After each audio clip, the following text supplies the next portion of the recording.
Bum, bum, bum, bum, bum, bum, bum, bum, bum, bum. That's a catchy little ditty. Hello, everybody.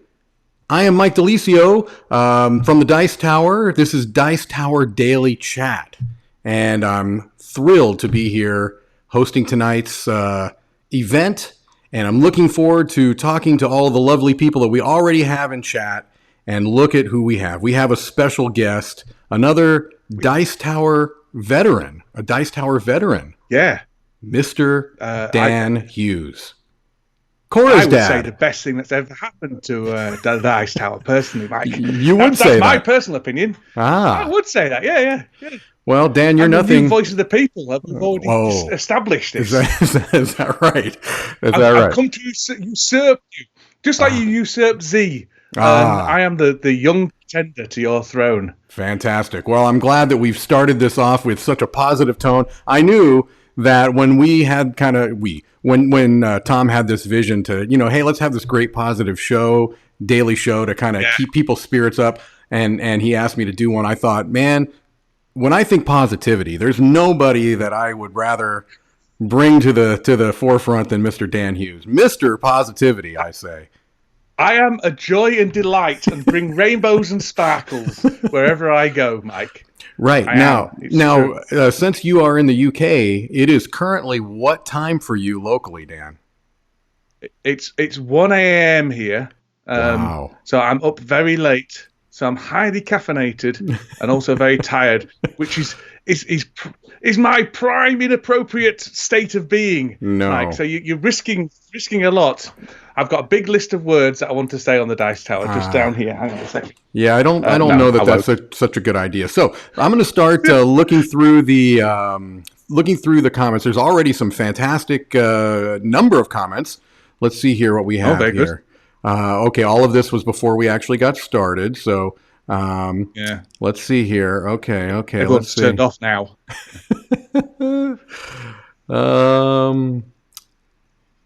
Okay, here's a question from Gator Dave. So, and I'm gonna try to use my fantastic technical skills to see if I can make this smaller. Oh man. Okay, so that was. Have you accidentally stopped the whole stream? I probably have. You know what, folks? Yeah. We're gonna have a large thing out there because I like it that big, and it's not because I can't quite figure it out yet. All right. So Gator Dave. So have we been productive today, folks? Gator Dave just got done watching You've Got Mail. They're a sucker for 90s rom-coms. So have you been productive today, Dan? I have. I've actually been doing board game related stuff productive today. Really? I have packaged up 2 care packages for my sister and my brother and driven them around to their houses and left them on their doorsteps of children's board games because I run a children's board game club, which is currently not going on. And so I've taken up a portion of the library that I have and I've sent them out to my nieces and nephews to play over the next coming weeks. So that was quite productive. And then I have filmed a Dan and Cora video as well, of 2 Dan and Cora videos. Nice. I got the exposure completely wrong on the camera. So I've messed with settings and they look like they were filmed in the 70s. But other than that. And then I watched Jaws with my son. Wow. So, okay. Yeah, so he's currently screaming downstairs, having night terrors. From Jaws? That's pleasant. Yeah, that's always nice. That's nice. So your Dan and Cora video is going to have like a Quentin Tarantino vibe with that 70s look to it? Is that... Yeah, kind of retro bleached out faces and quite off color and stuff like that. So, interesting. Well, I like to keep things professional on everything I produce. Sure. I know we're all looking forward to that. Have I been productive today? Well, it depends on what your definition of productive is. I suppose that I got this going. That makes me feel pretty productive. For someone who is it took you 5 hours, didn't it, to work out how to use that? I may or may not have been texting Roy frantically a few minutes before this started, but productive enough. I'm going to say productive enough. So thank you for that question, Gator Dave. Let's see what else we've got here. Hey, we've got from New Zealand. Hello to Robin from New Zealand.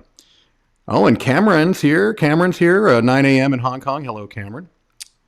Okay, let's see here. I know Cameron. Yes, I do too.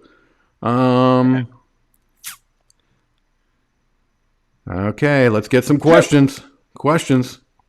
What were you going to say, Dan? I've got a question. Is it in the Dice Tower training manual to say "Let's see here" when you're reading comments? Is that a prerequisite of the job? Do you in the interview you had? Did Tom sit you down and say, "Can you repeat these words after me? Let's see here." Is that what happened, Mike? No, it's not, Dan. But I appreciate you calling out my vocal tics. Cameron, they've all got it. They've all got it. Yeah, I think it's just it's one of those things where you're trying to fill time. Tom is a master. He'll let silence go. He's not afraid of silence, and he says, "Let's see here" all the time. Does he? He does all the time. Okay. Here's a question from Luke E. Any suggestions for good adult party games that are not Cards Against Humanity, or what do you mean? So I'm going to assume that Luke doesn't mean adult in the sense that they're off color or blue, but maybe he does mean that. I don't know. Well, if that's the case, then I don't have a good answer for it. Either way, Telestrations is where to go. Okay. Because you can make up your own words with Telestrations as well, much like Time's Up. Time's Up would be another one. Yeah. Yeah. No, Time's Up and Telestrations are both the best party games in my view. The originals and the best. I think everything else is just a reiteration of those, a kind of sad shadow of Time's Up or Telestrations. Sad shadow. Sad shadow. Yeah. That's a bold statement, Dan Hughes. You hear that, just one? You're a sad shadow. Somebody recently just picked Just One as an essential game, if I remember correctly. Oh, well, there. That may have been Roy Kennedy. But, hey, now, positive, Dan. We're leaning into the positivity. What a positive. Okay. He's positively an idiot. I've been getting a few reactions. Scythe is number one. No one's been saying anything about Scythe. Scythe has been golden, baby. The issue has been my choice of Cthulhu Wars. That's been slightly controversial. Luke, I don't have a great suggestion for you because I've been on the record as saying that party games. I'm not really a party games guy. Sorry. The other party game I enjoy is Bring Your Own Book. I don't know if you've ever played that, Luke, but it's it's basically everyone brings their own book. So you get a book from anywhere in the house. It could be a dictionary, it could be a children's comic, it could be a Shakespeare or whatever. And then you ask questions like, what's the perfect gift for a host? And then you have to find a sentence in the book. You've got like 2 minutes to frantically search through the book to find something that fits. Yeah. And it's always very funny because you've got like a technical manual for a car and a cookbook and a Jane Austen novel and a Danielle Steele novel and stuff like that. So that's really good as well. Recommend Bring Your Own Book. Yeah. Yeah. That's a good. Yeah, Fake Artist Goes to New York. That's another good one. You see, I'm all full of the part. I'm nothing but a non-stop party, Mike. That's what I'm known as. You're a roving party. You are a one-man party, Dan Hughes. I am. As I say, I bring joy and positivity. It's why I'm on this live stream now. Nothing to do with me begging you. No, it's because I'm a non-stop well of positivity and joy. You are an overflowing banquet of positivity. You are okay. It's true. All right. That was my nickname at school. Overflowing banquet. For very different reasons. Okay. Yeah. Nathan Breadfelt asks, are there any games that you like playing solo that you don't like playing with others? Is this to me or to you? I think it's to both of us. Let me look around my shelves here. Any games that I like playing well, I'm going to cut out games that you can't play with others because I think that's going against the spirit of the question. Certainly is. I've got one. Okay. Go. I've got two, both Wow. Marvel ones. Marvel Champions. I don't particularly enjoy playing that with other people, but I will play that on my own. And also Marvel Legendary. I think Okay. it's all right with other people, but it's much more fun. I mean, I play two-handed when I play Marvel Legendary solo, but it's much more fun on your own because you don't have to cooperate with anyone. What's that about? Yeah. I could see that. I would probably go with. I'd probably go with Ghost Stories, another co-op. Ghost Stories. I think sometimes when you play it with other players, They just get in the way, don't they, Mike? they do. They get in the way, and I'm so good at that game, being that I've never beaten it. That I really don't want to have to share my mastery with anybody else. Speaking of, did you watch the re-roll video that the four of us did for Legendary and Champions, where we were kind of comparing those two? Yeah. What would your choice have been there? What would you have preferred? What do you prefer between the two? I think Champions is a better game. I think I prefer Legendary because I, as I've said to you before, I like the fact you can let Legendary wash over you. When I play a solo game, I want it to be a calming, peaceful experience. Where I'm listening to some classical music and playing that, and just letting it flow over me as a kind of almost a Zen-like experience, like Patience or something like that. Legendary, there's not a great deal of decisions to make in Legendary. The decisions to make in Legendary are the obvious ones, right? Generally, there's some minor ones, but it just kind of flows over you. Whereas Champions is a lot more thinky, and I completely understand that some people who play solo games want a puzzle to play and things like that. But when I play a solo game, I'm just wanting something a Zen activity to watch it unfold in front of me. And I think Legendary suits that very well. Yeah. I can see that. Yeah, I my big thing is just about the amount of administration between it. I feel like there's so much more to administer with Champions. You don't like the shuffling, do you? You don't like the shuffling. I'm on record as being anti-shuffle. I mean, if it's up to me, I'd rather not shuffle at all. I mean, can we make this happen? Can we start a petition to have shuffle-free games at all times? A non-shuffle. Well, I've seen you do the shuffle, and that was impressive, Mike. I have done the shuffle. I've done the Watusi. I've done the 23 Skidoo. All of these are. I mean, I don't like to tout my dancing prowess, but I will, and I just did. I will. I'm gonna take this question because it's asked to me alone, and you might as well not be here. So, from Maurice Andrews. Sorry, positivity, Dan. If you have anything to add for this, please do. I've got to make sure. Oh, you bet I have. Go on, Maurice. Maurice asks, "Hey, Mike, I know you did the unboxing of Chai, but what do you think of the game if you've played it?"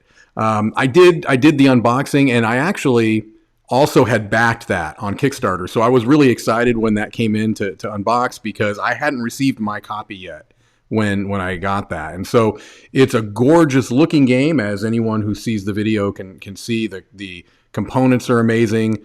You can definitely see where the Kickstarter dollars went.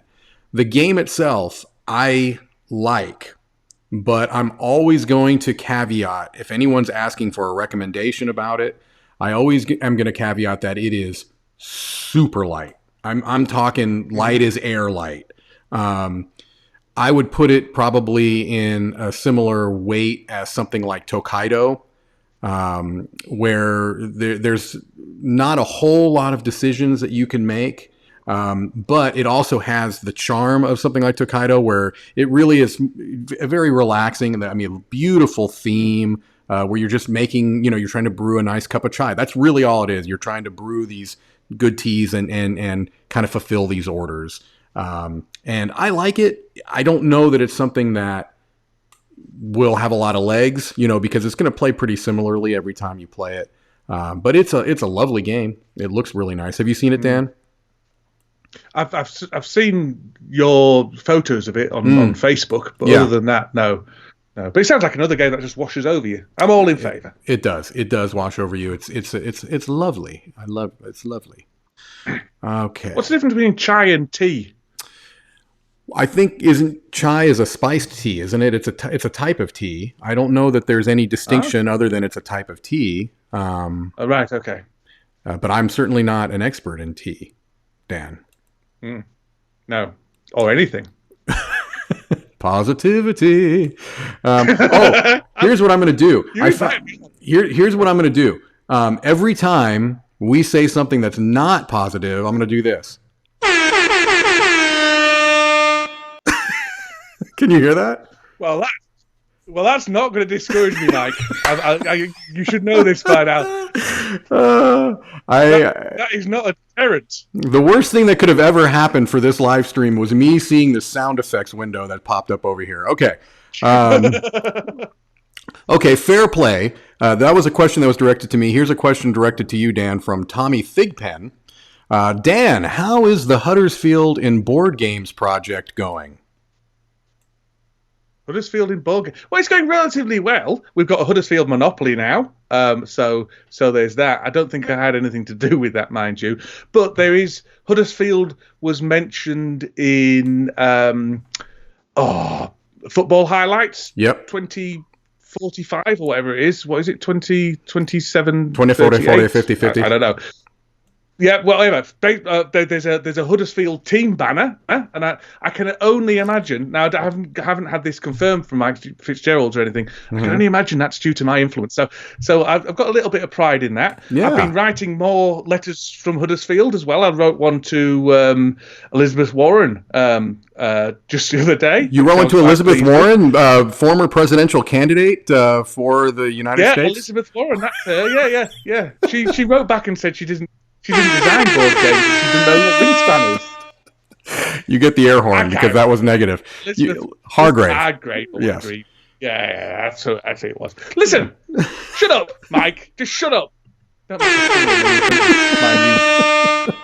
All right, that's going to get old. All right. Yeah. Okay. No more air horn, as much as I would like to. Roy Cannaday, a.k.a. Epic Gaming Night, says, you grab the bottom corner and can shrink it smaller. Look at this. You can't see this, Dan, but I'm actively shrinking. Now I'm sizing and resizing. Look at this. Wow. I am nothing if not a computer maven. Okay. Thanks, Roy. You are amazing. I'm something all right.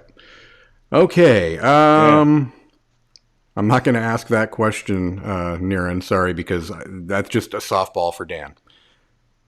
Oh, well, I can't see these questions. I know, exactly. And I'm thankful for it. Hey, here is a Dice Tower chat all-star, Dan. Let me ask you this. All right. If I was going to say... Kabuki Kid. There we go. Kabuki Kid, Dice Tower all-star. Does she ever sleep? Do you ever sleep, Kabuki Kid? I've often wanted to ask this. Well, I don't know that she can respond to you. She's not on the other end here, but... Question for both. What was the game that you loved as a kid? Also, what is the game that got you into modern gaming? I'll start. So as a kid, the most of my early memories playing games is going to my grandmother's house, the whole family, not just me. And the games that I liked playing as a kid with my grandmother were Racco, which is a mass market game. There was a game called Zilch, which was a dice game, which you're basically trying not to bust. I seem to remember it had like a push of luck element to it. And then when I got a little bit older, we would all play Pinochle, which is a classic, trick-taking game that we all liked that. And then for the modern gaming, I've got the cliche answer of Catan. Catan's what got me into modern gaming. I've never heard of those ones from the 20s you were talking about before. What were the Racco and 1820? Yeah, they were made of rocks. It was Rocco, and you flung rocks as far as you could, and yeah. Yeah, that's what it was. That makes sense. Makes sense. The ones from my childhood, Escape from Atlantis, or Survive, isn't it? It's called that now. And also Escape the Valley of the Dinosaurs. I don't know if you ever remember Escape the Valley of the Dinosaurs or anything. Vaguely. It had some dinosaurs, and you put them in the corner, and then it had a pterodactyl, and you used to flap it along and pick up people. Anyway, I created my own board game. It was called Escape from the Valley of the Lost Dinosaurs. Escape from Huddersfield? And shut your face. And then so when you escaped the island Atlantis, you then had to try and get through the Valley of the Lost Dinosaurs. So I stuck both games together for a huge 3-hour extravaganza. And after a while, the kids stopped coming to my house. So I don't know what that was about. But and the more modern board games, I kind of had two things. First of all was it's Carcassonne. It's Carcassonne, basically. That's what really got me into board games. A friend of mine bought Carcassonne, and I went home, immediately bought it, forced my wife to play it with me, and then never looked back, basically. Ah, okay. Well, hey, I understand the appeal of Carcassonne, but that one never really has taken off for me. I'm going to ask this question for your benefit because I know, since we chat outside of being on camera. Believe it or not, we do actually talk when we're not on camera, or recording. Mostly insults, but every so often we have non-insults. Okay, gosh, I'm going to butcher this name. This is a question from Evangelos Foskolos. That's right. That's how you pronounce it. That's right, yeah. It's a beautiful name. Any games that you've been playing online during the quarantine? I have not, but I know you have, Dan. And I know not only have you been playing games online, you've kind of gotten to this new bit of software, haven't you? Oh, yeah. What's it called? Tabletop Simulator, right? Together? Tabletop Simulator, that's it. Tabletop Together is a website. Tabletop Simulator, yeah, I downloaded it the other day, and it's actually amazing how, because previously I've never really enjoyed playing board games online because it always felt like playing a computer game. And if I'm going to play a computer game, I'd rather play a good computer game, not a weird, clunky thing, which board games tend to be. Right. But Tabletop Simulator, it genuinely feels like I'm playing a board game because it generally feels like you're moving the pieces around, basically. And yeah, it's just really good. I played Wingspan on that. I played Lords of Waterdeep on that with two different groups of people. Okay. I ended up annoying both groups of people by flicking things around and sneaking around the back of there and moving all their pieces and things like that. So basically, I was a child throughout the entire process, a menace, and I've not been invited back yet. But no, I really recommend Tabletop Simulator. It really genuinely online gave me the feeling of playing a board game. I was also chatting to these people over Skype as well, so that helped. Sure. But no, it was the only thing is it adds about 45 minutes onto the playtime of any game you're doing because I'm sure as you get used to it, you'll get better. But certainly it took a long time to finish this game of Wingspan and a very long time to finish this game of Lords of Waterdeep. But it was well worth it. It was well worth it. I highly recommend it. It was it really worked. I do need to look into that. I've been a little bit intimidated by the UI but if you can do it, I feel like I can pull it off. I don't mean that as a slight. I mean that I'm just saying, I think, as joking aside, we are pretty. You may be a little bit more technically adept than I am, but you're not like an IT guy or anything. No, I'm not. No, you do really well, Mike. You do really well. Well done. Yeah. Good job. Positive.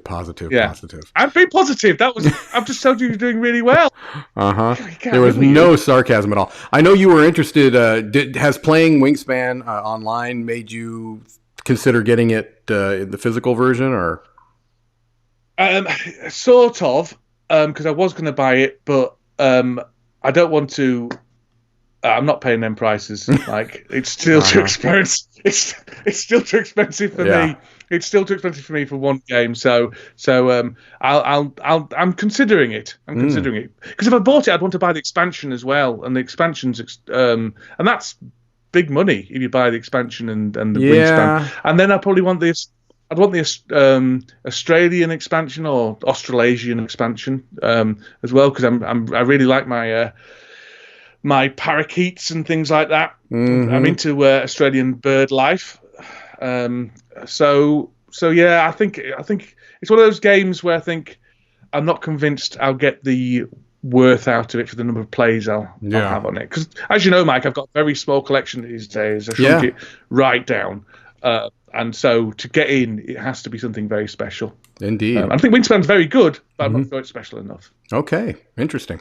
We have a lot of international guests. We have hello from Taiwan. Excellent. We've got Wales. We've got someone from Wales. We've got hello from Costa Rica.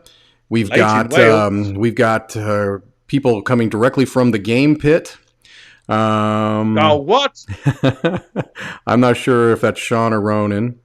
Oh, Ronan. Can you throw those out? Can you eject them from the chat? Have you got the power to do that? I don't know that I do. Oh, and Chile. Get to bed, you.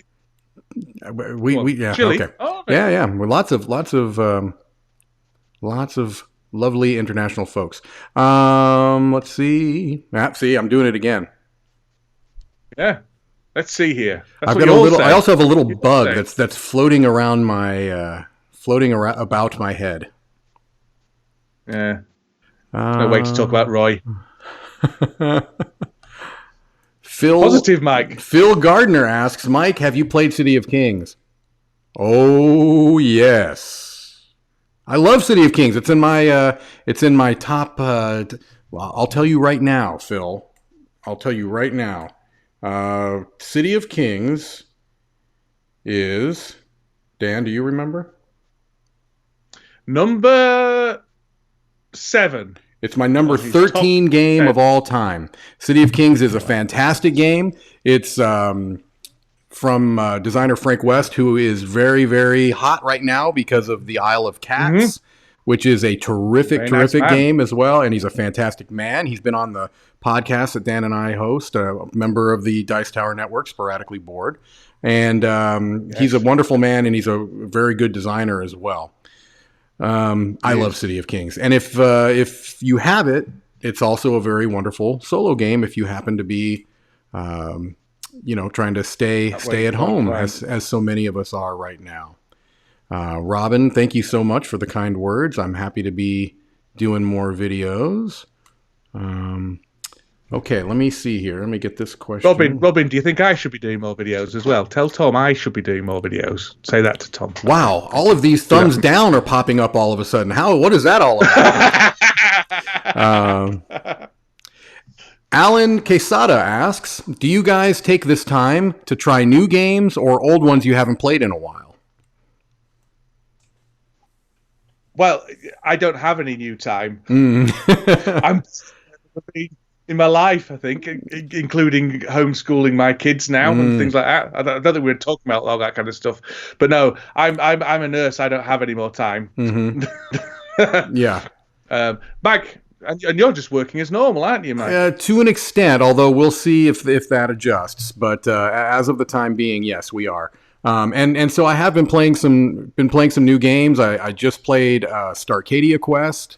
And that's an interesting, very similar to Arcadia Quest, almost the same game, but they do change enough things to make it different. I played a game called Offshore that was fantastic. Loved that game. Played Pandorum earlier today. I played that solo. I'm going to do a solo review of that after I play it a couple more times. Still not sure what I think of it yet. I need to play it a little bit more. So I've been playing new games, although my wife and I are talking about trying to play some games, some old favorites. You mentioned Lords of Waterdeep. She loves Lords of Waterdeep and Pandemic and some other games we may try to get played as well. Let's take a look and see some other questions that we may have. Oh, this is a fascinating question, Dan. From Jordan Schoenberger. Why is burnt popcorn smell so pervasive? That'd be the fluorocarbons, Jordan. Okay. Fluorocarbons, they get everywhere. Yeah, I don't know. I do know that that smell is really, really, really bad. And it is pervasive. Indeed. I spent about half an hour the other day turning my bedroom upside down, trying to work out where a particularly obnoxious smell was coming from. And it ended up being a cup of coffee that had been left to fester for weeks, months. So So that's the kind of squalor I live in. I thought that sentence was going to end with, and then I realized I hadn't showered yet. So, no, Gary, well used to that smell. Gary S. Man, I'm just serving these up for you, Dan. This is what a host does. I'm stepping out of the limelight, Dan. I'm shining that light, glowing and luminescent upon you. I can see the jealousy and hate in your eyes as you do it, though, Mike. No, I can see the bitter, seething resentment. Dan, what is your favorite game, and what is Cora's favorite game? My favourite game is Railways of the World by Martin Wallace, which is a wonderful pick up and deliver, relatively simple rules with just like 4 or 5 actions you can do. You've got a choice of 4 or 5 actions within a turn. Yet the rich tapestry it makes of a complex, interesting decisions is wonderful to behold. Many people have told me I should try Age of Steam and things like that, but I'm not really interested in making it more complicated. I'm just interested in enjoying the elegance of Railways of the World. I love Railways of the World. It's a great game. And it is a great game. And Cora's favourite game is probably whichever game she played last. If I'm absolutely honest, she really likes Concept Kids. And she likes the fun interaction you can get with Concept Kids. She really likes Outfoxed. We've just been playing today Ghost Fight Treasure Hunters, and she really liked that. And we've also been playing Stone Age Junior, and she still likes that, although it's a bit old for her. But she's starting to graduate into some of the game right.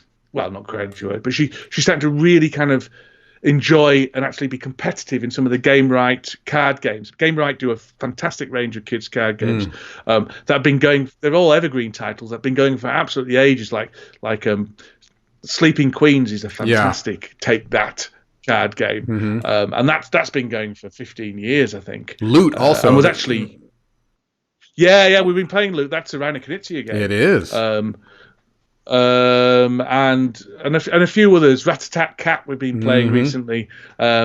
And she really likes Too Many Monkeys, but that's not a good game. that is the absolute definition of completely luck based. But she really likes Too Many Monkeys as well.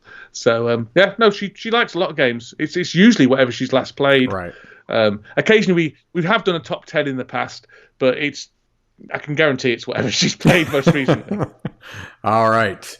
So our next, Dan, before I bring this question up. Have you been on the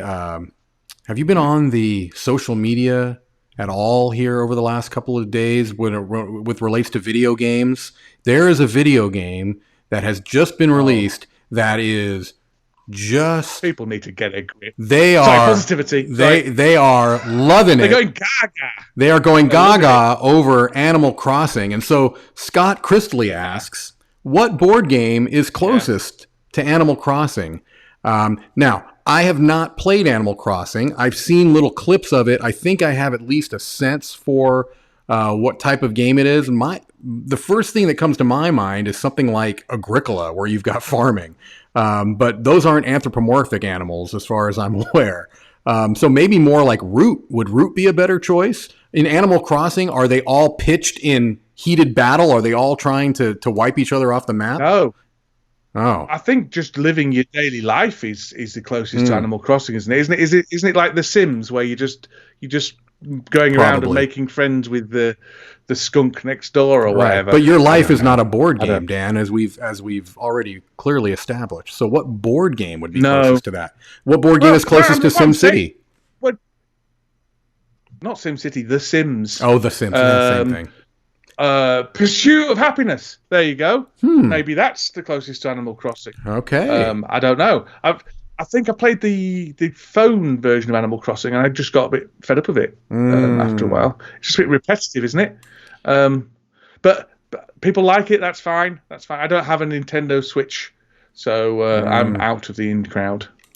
Yeah. Well, it's hard to keep up, Dan. It's hard to keep up. Have you played multiple heroes in Marvel Champions, Dan? Yes. Okay, so here's a question from played Doodle. nearly all of them.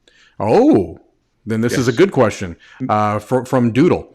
Dan mentioned Marvel Champions. Who is your favorite hero to play so far? I would say my favorite hero to play would be Iron Man. Because I like the way you build it up. It gives a sense. I like games where you build things and have something out in front of you and build on things and stuff like that. Whereas a lot of the Marvel Champions cards just like play that and then it's gone, it's one and gone and stuff like that. But Iron Man, you kind of get a tableau of stuff in front of you that gets better and better, and you get more and more powerful as the game goes on. Black Panther's very much similar to that, in that you kind of build stuff up, and then with Black Panther you just do a massive, great big woof. Have you played Ms. Marvel? Only once. Because that was the same way too, I thought, where you have to get like every single card out there before you can just, start with a big push. Yeah. I got frustrated with her because I couldn't work out, because I'd only played the once, so I didn't spend enough time playing her to work out how you meant to do it. Right. Whereas Black Panther and the base ones are pretty obvious. As soon as you look at the cards, it's pretty obvious what you're meant to be doing with it. But that one Ms. Marvel felt like she had more nuance. I love the Ms. Marvel character. I think it's fantastic. Love the comics. But it felt like I had more nuance to it. And I'm not a nuanced person, Mike. I'm just I'm a bludgeoning it. Yes. I'm a hitting a screw with a hammer type of guy. I think Captain Marvel is my favorite. She's just a beast. Yeah, she's good. Oh, man, she's really good. Okay. I don't like She-Hulk. I haven't played She-Hulk. Am I hearing a dripping? Yeah, it's at your end. Is it at my end? Well, that's concerning because I don't see anything around me that should be dripping. It should be dripping. I thought it was your nose, to be honest. No. No? Boy, okay. Let's go with this one. Nick Wagner asks, Mike and Dan, when playing solo two-handed cooperative games, is Alpha Gamer ever a problem? No, but memory loss is.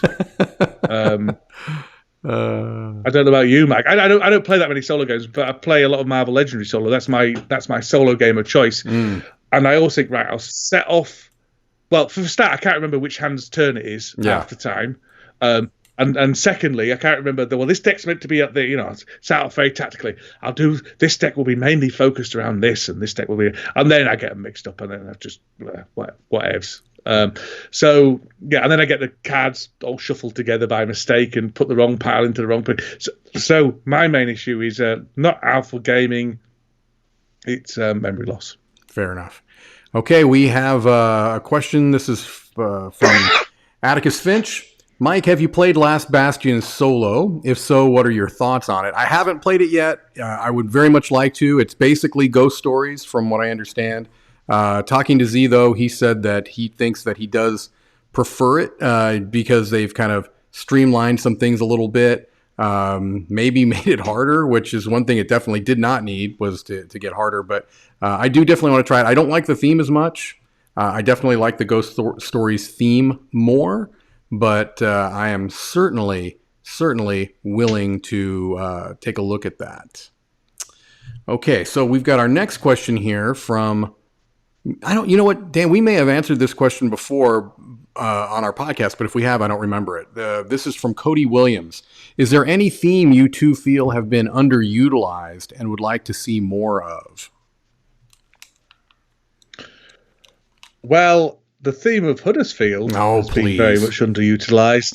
There's only one game with Huddersfield in it, and that is obviously the well-known, renowned favourite, the Canal Mania by the Ragnar brothers, who I used to be in a theatre group with one of the Ragnar brothers, and this was before I even knew about. Did you know this? No. It was before I even knew about board games and things. And I remember I was like 14, and Phil was. I think two of them actually were in it, but Phil he must have been in his mid-20s, so he seemed ancient to me. And they were talking about this board game they were creating, and I just, it sounded vaguely interested to me because I was into Warhammer 40k and things like that, but I was never really had a conversation with about it. And then later on, I was walking through Essen and I saw Phil there, the Ragnar brothers stein. I went, "Oh, I know you." It was interesting. It was good. Yeah, so that's my answer. My I can't remember what the question is. theme, underutilized theme. So it was just a chance for you to shill Huddersfield yet again. Shill my Huddersfield theme. Just when you thought you couldn't, you found a way. I would say music. I was very thrilled last year with vinyl because I love the theme of music, but I think it's still underutilized. I think it's something that is ripe. You can get a lot of great games. I mean, I'm trying to think of. You've got that game. You've got Symphony Number 9, which is like a classical. Which I'm not really into classical music, although I understand it's important. It's just not what I listen to. There are some other music games, themed games, but not as many as I think there should be, or as many as I would like. I can tell you that. I'd rather not have. I'd rather them all be underutilized themes. I'd rather there'd be such a broad gamut of wide themes and interesting ways of doing it that none of it felt like it was flooded. There weren't any kind of it's all about farming or it's all about trading the Mediterranean or zombies or Vikings or Star Wars or Marvel. Now, I mean, we were all 3 years ago, I remember us all saying, "Oh, I wish there were more superhero games. There's only Sentinels in the multiverse." And now we're just bombarded left, right, and centre with Marvel games and DC games. So I'd rather all themes are special. That's my answer to that one. Rather than I'd rather everything was underutilized rather than one thing overutilized. Fair enough. That's a good answer. I'm proud of that. I'm going to write that down. You should be. Yeah. We have an answer, Dan. We have an answer for the chai question. I know that you've been on the edge of your seat, and it's from Evangelos Foskolos. I really just wanted an excuse to say that name again. He said that chai is indeed a type of tea, and he said also chai is how we call tea in Greek. So basically, it's just a type of tea, and it's what they call tea in Greek. Huddersfield is in Keyforge. Simon Brass says Huddersfield is in Keyforge. Hello, Simon. It is. Huddersfield is in Keyforge. Yeah, I wrote to Richard Garfield and asked him to make a Huddersfield game, and he put Huddersfield into the random random generator for the decks as well. I've written to everybody, me. And so yeah, Huddersfield is in Keyforge as well. That's true. There is a Huddersfield deck out in Keyforge. I've not come across it though. Simon has. Simon's got like a Scarborough Keyforge deck, I seem to remember. Wow. I have a feeling we are way behind on questions. I can't tell, but there are things that are being referred from way back. So we're going to go more quickly, Dan. James Hamilton asks, what's your favorite mid-game snack? My favorite mid-game snack is water in a hermetically sealed bottle kept on a table about 4 feet away from the main gaming table. I don't like snacking while playing games. Is this my game or somebody else's game? Because the answer varies. No, my favourite game snack is poppadoms. These little Walker's poppadoms, Indian, which is our version of Lay's. Yeah, and they're very nice. These little poppadom things. Mango chutney, I think the flavour they are. Oh yeah, I do like some mango chutney. I do like me some mango chutney. Oh boy, we have a lot I have to catch up with here. Let's see here. Thank you. It's all right. I'll do it for you. Let's see here. Let's see here. Let's see here. Let's see here. Come on, Mike. There's a lot, but most of them are questions. A lot of people, and it's wonderful. There are a lot of people that are interacting with each other. But tell them to stop. Tell them to talk about me. No. We're all here to see me, after all. Okay. Stephen Chivers, Chivers. Hey, Mike, what is your opinion of the solo variant for Terraforming Mars? I'm glad you added this last part, Stephen. I think it's my favorite solo game because it's going to change how I answer this. It's fine. It's okay. Anyone who likes the solo variant, no, it is fine. It is okay. An idiot. No, that's what Mike thinks. No, Dan, you're losing it, man. You're losing it. It's fine. I'm slipping. Sorry. Yeah, no, I prefer for a game like that. I would rather play Underwater City solo than I think I'm a little bit over Terraforming Mars at this point. Pretty much over it. Let's see. Lots of people talking. Very nice. Let's see here. Boy, Dan, I'm usually the one that takes a joke and beats it into the ground. You're going overtime.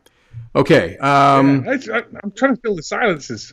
Well, hey, there's nothing wrong with silence, Dan. They still get a look at our beautiful faces. Gator Dave with a repeat question, but we're going to make these quick. What is your process for culling games from your personal collection?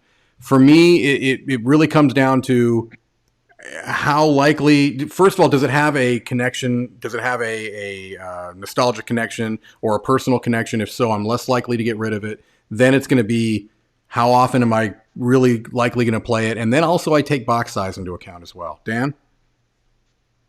Mine is often, how often do I skip over it thinking I can't be bothered to read the rules and learn that again, so I'll play something I know a bit better. That's mainly the thing. So it's usually about use, and it's usually about how motivated am I to play it, and it's usually about how motivated am I to try and learn these rules again.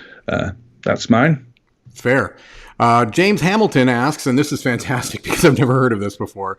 Have you ever played Seven Blunders, which is trying to score the least points in Seven Wonders? What do you think about making new games using old games? I haven't. I think that's great. I don't have a problem with it as long as that's the spirit, as long as everyone at the table agrees this is what we're trying to do, and as long as the game really is set up for that. I think Seven Wonders is a game that you could try to tank relatively easily. I don't know that every game is like that, but I think that would be fun. I would certainly try it at least once. Yeah. As long as everyone's on board with it, then that's fine. Probably something to do with the game you've played out. But yeah, that's good. Okay, Elvis.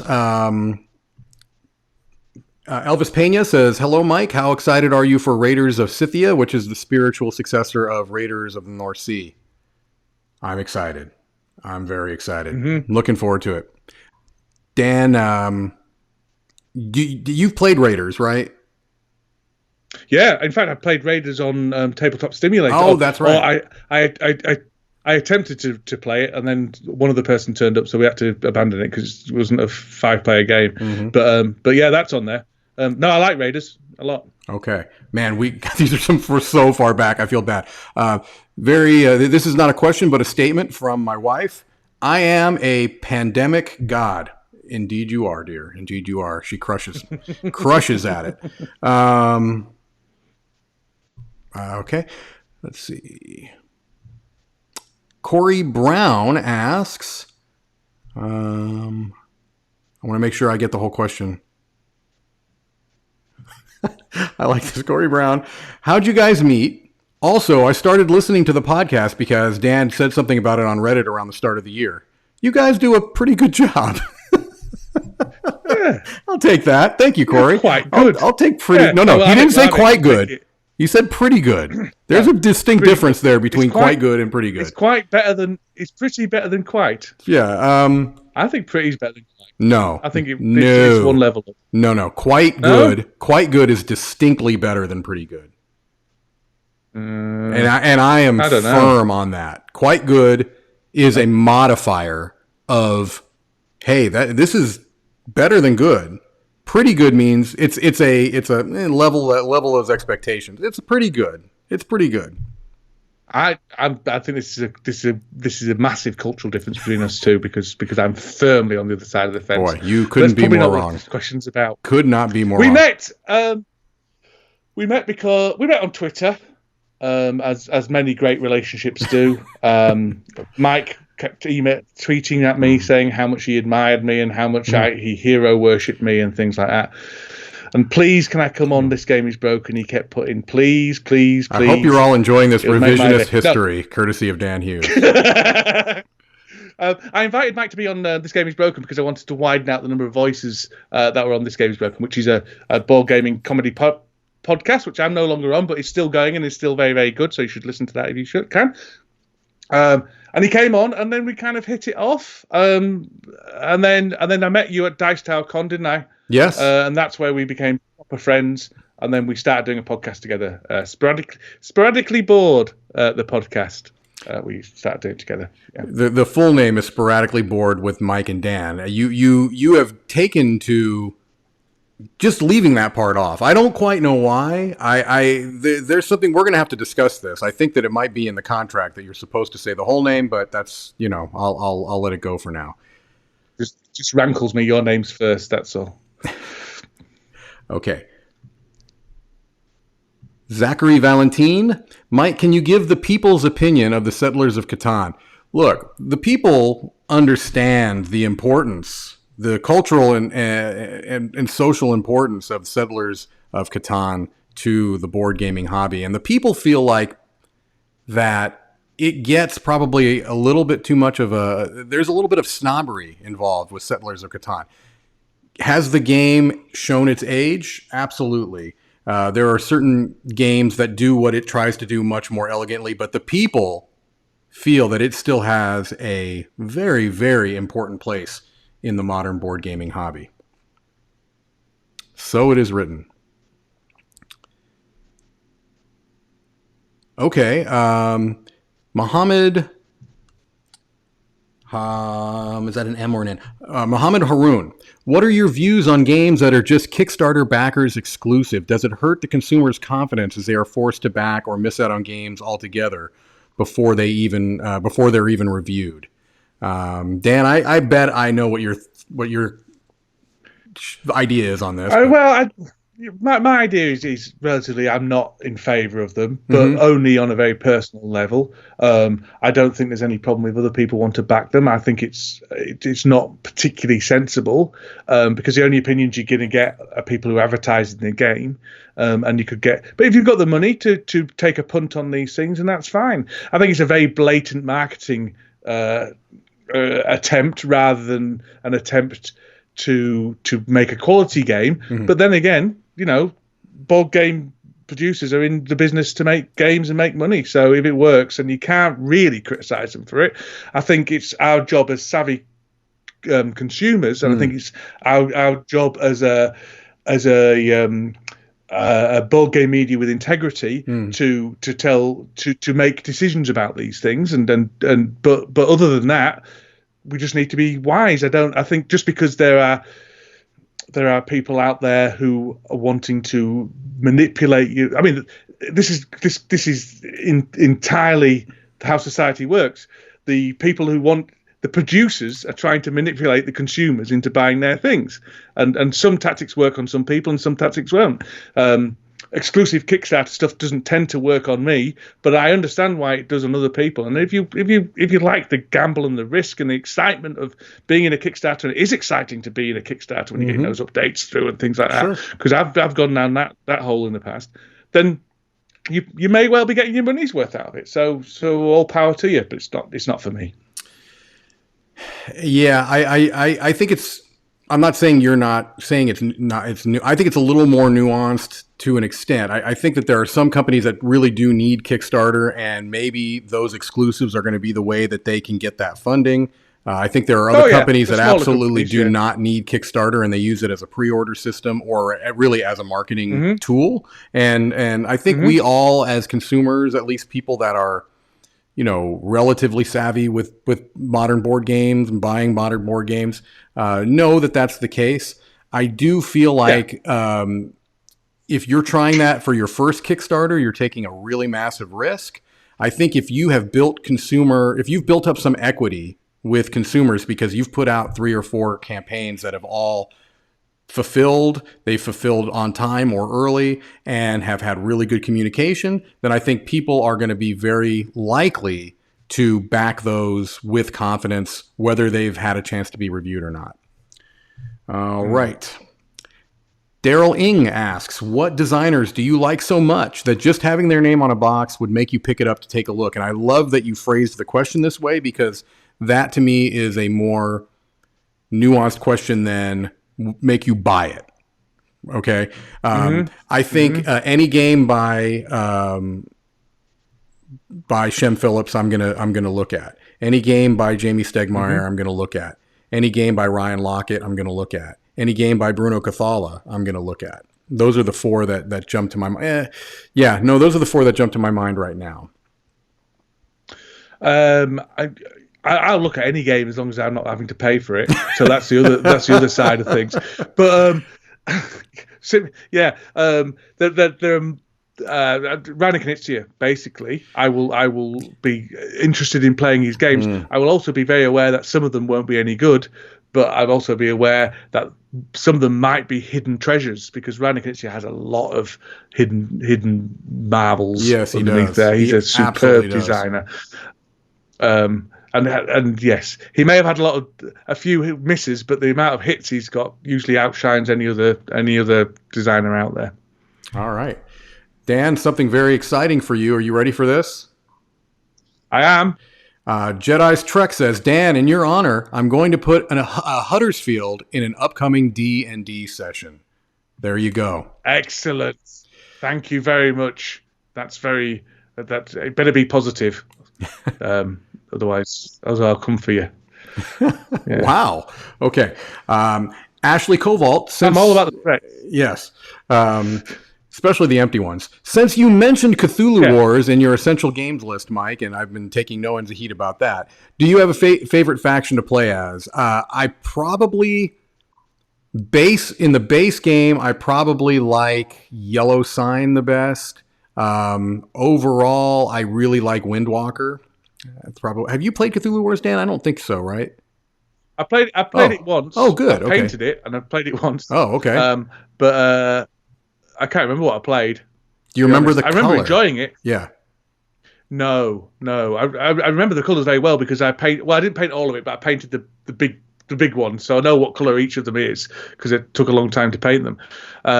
Cora and I painted them actually on Board Game Breakfast. But I haven't. I can't remember. It's a good game though. It's a solid game.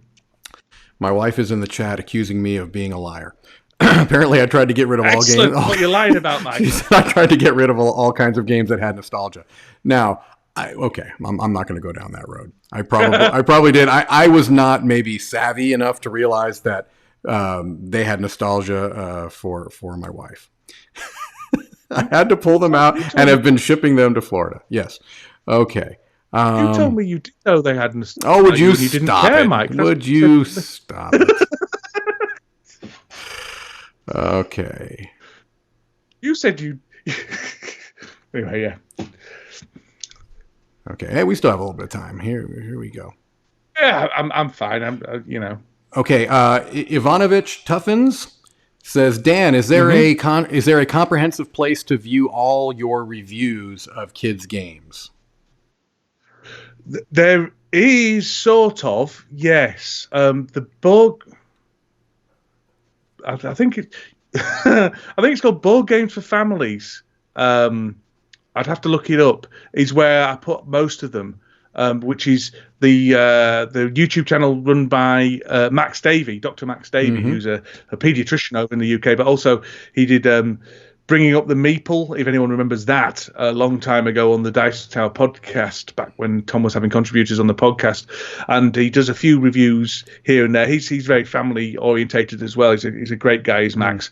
And he had a channel, and I put them all there. I also got most of them I've got a channel called Dan Hughes. So if you search Dan Hughes on YouTube and go down about 20 pages, you'll probably find a lot of them there.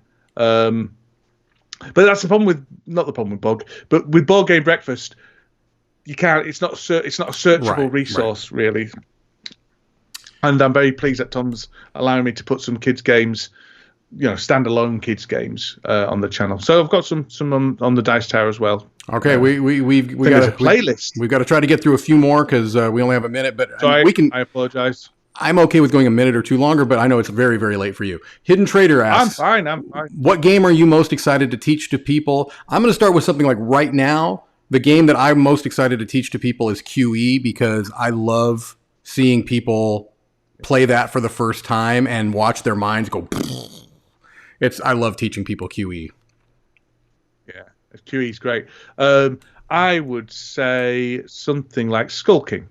Yeah, Skull King is good. Skulking. I'm most excited to teach that because it means I get to play it. There you go. Okay. A lot of people talking about Kickstarter exclusives. Mm-hmm.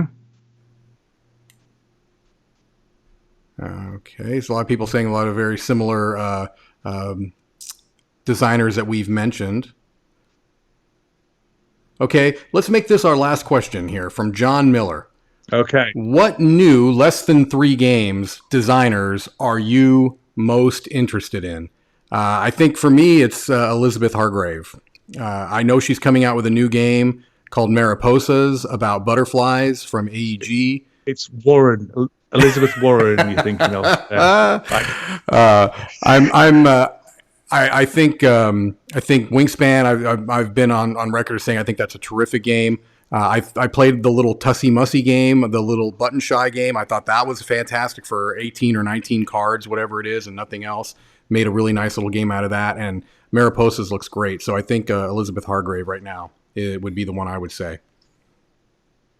I am gloriously out of date with board game hotness and things like that. So I don't know. I don't know any up and coming designers that have only got 3 games. Frank West. Oh, there you go. Does he count? Yeah, because I think he has 3 published games right now. Yeah, and the way he talks about games is so intelligent and so insightful. Yes. That I've got faith that his games are going to be well thought through and designed for the player. So Frank West, I'll say. But ultimately, I've got no idea because I don't know what games are coming. I don't know. I think that's I'm not up with it. I think that's a fantastic answer. We chose 2 wonderful designers. Dan, as always, I think we did remarkably well. I think this is possibly the best live stream the Dice Tower has ever done. And I don't mind going on record as saying that, to be honest. So if you're looking for a time capsule episode, would you say this would be one to put in the time capsule? I think this is possibly the pinnacle of everything the Dice Tower has produced. Would you say that this live stream was quite good or pretty good? I'd say it was quite good. I'd say I'd even go as far as that. I'd say it's quite good. Quite pretty good. Quite pretty good. Well, yeah, not bad. Dan, I'm sure that you echo me in thanking all the wonderful people that came and joined us. It was lovely to have a chat. It's lovely as always to have a chat with you, and a nice excuse for us to have a little bit of a silly repartee, tete-a-tete. Indeed. Comment allez-vous? Yeah. All of the above. Yes. Thanks to everybody who came and had such lovely comments. We're going to be having another Dice Tower Daily Chat tomorrow night. I think Tom might be back tomorrow, or perhaps could. I don't want to say. I'm not sure. Somebody's going to be doing it, but it won't be me. So it was lovely to be here. What was that? That is pure professionalism at work. It's just amazing. You're just so professional, so seamless and smooth. Well, Dan, no wonder that you're the voice of the people. Well, it's true. I didn't want to say it. I'm glad somebody said it, but it wasn't going to be me. I wasn't going to do that. So I'm glad that somebody said it. But anyway, ladies and gentlemen, it's been lovely. Thank you for coming along with us on another Dice Tower Daily Chat. Goodbye. Bye-bye.